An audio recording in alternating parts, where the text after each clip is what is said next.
Hi, I'm Ryan Henry with the 4-H leadership group here for Clever Clovers. We are working with the LCSWA on their website. I'm actually here with Lee Peterman. So, Lee, how did you get into the tree farming? We bought the property in 2013, and it was at that point almost 20 years of benign neglect. And that literally means everything was overgrown.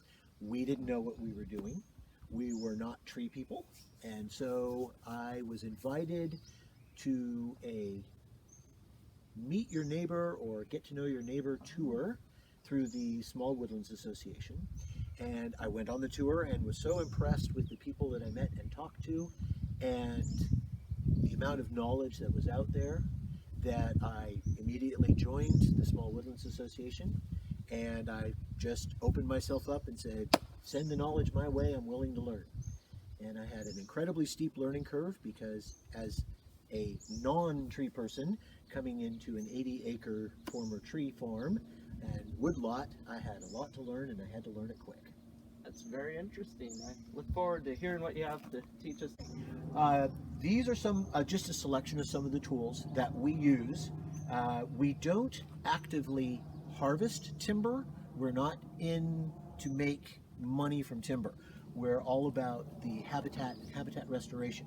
But this is a small selection of the tools that we use on pretty much a daily basis. Uh, the most basic of which, a pair of Kiwi lops, and these are absolutely indispensable. I get these from a place down in Eugene.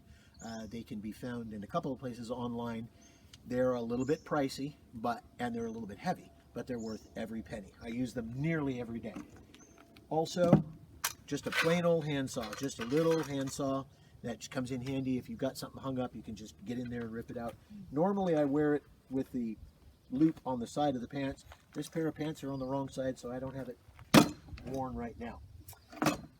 Two of the very basic pruning saws that we use.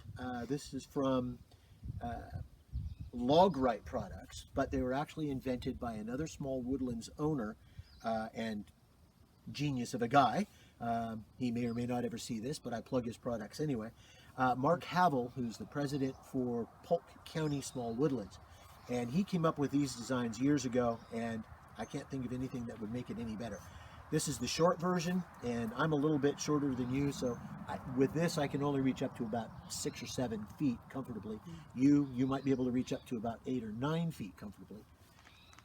But to get the limbs lifted up, then I use my 6-footer, and with this standing flat-footed, I can reach up to about 10 feet comfortably, and that's not bad.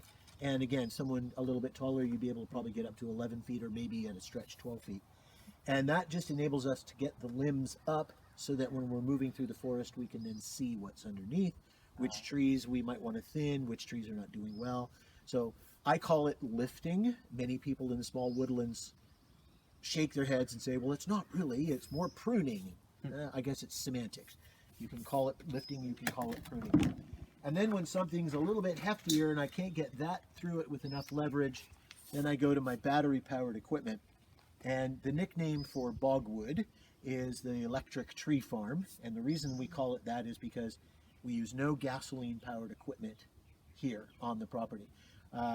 Battery power or Armstrong power, as in your arms get stronger using them. So this particular device, oh, I should also say, the Greenworks brand is what I use, but I don't necessarily say that's the best.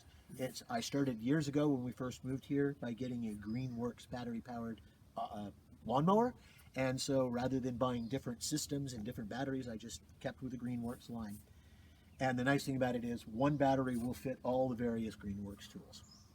But this particular one just enables me to reach up to about 12 feet reasonably comfortably, and when I reach up, I can take down some heftier branches. Of course, that's when the safety equipment comes in, because some of those branches come down and they're probably a good 1.5 inches, 2 inches in diameter and weigh 30 or 40 pounds, and they're falling from 12 feet up. So we definitely don't want to get clonked, and don't ask me how I know, on the head with one of those branches. So back to the safety equipment, plain old, nothing fancy.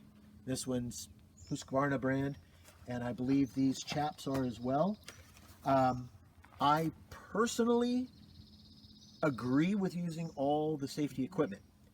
However, I find that these chaps are very restrictive, and so I only use them when I'm dropping a larger tree, if I have to drop a larger tree. If I'm working with anything that's 6 or 7 inches in diameter, it's hardly worth suiting up for 3 seconds of saw work getting it on the ground. But I am all for safety. And then that leads us to the actual main tool we used for dropping trees. So far, this one, let me back up. This one is again Greenworks brand. It's a 40 volt battery system. It holds a pretty good charge. This is a 4 amp hour. I can probably get through 20 to 25 5 or 6 or 7 inch diameter trees before I need to change out the batteries. Now that's not including limbing or lifting or anything else. That's just dropping the tree and then bucking it into 8, 12, or 15 foot lengths, whatever I need. This particular saw, and I'll get it revved up in a second, the beauty of the battery powered equipment is it requires no spark plugs, no oil, no wires, no extra, no stink, no smell, no going to the gas station at $5 or $6 a gallon.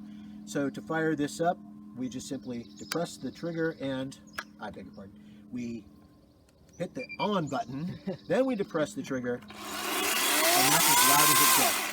Now, I've personally just run a quick file over the teeth to keep it in reasonably sharp condition. But I find that going through Doug fir, I can get 15 or 20 trees down before needing a filing. Ponderosa pine, little denser, so probably 8 to 12, maybe 13, 14 trees. But I haven't yet tried it on any oaks because I don't plan on taking any oaks down. We're preserving oaks, we're not trying to take them down.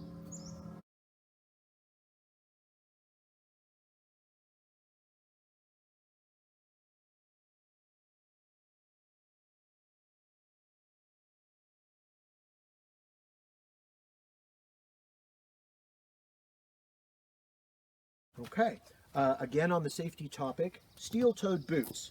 This brand is Hikes, and I actually won them by writing into the website and saying that I would wear them for a certain period of time and then review them. So they're steel-toed, they're heavy grip, and they come up pretty good on the ankles. Okay, so I noticed something big here. So you've got the safety equipment over here. It's all orange. And you've even got the orange shoelaces, orange on your cutters there. What's the reason for all of that? It's a visual so that if I am out in the woods and I'm injured somehow or I'm incapacitated, I'm going to stand out rather than if I were to wear camouflage or green. I might blend into the undergrowth, and so somebody walking by might walk within a few feet. Whereas with Day Glow Orange or on the boot laces or on my tools, they're going to stand out. One other thing too is these have fallen out of my little holster here several times, and the only reason I found them was because they're an ugly orange, and in the undergrowth, except in the fall, there's nothing else even close to that color.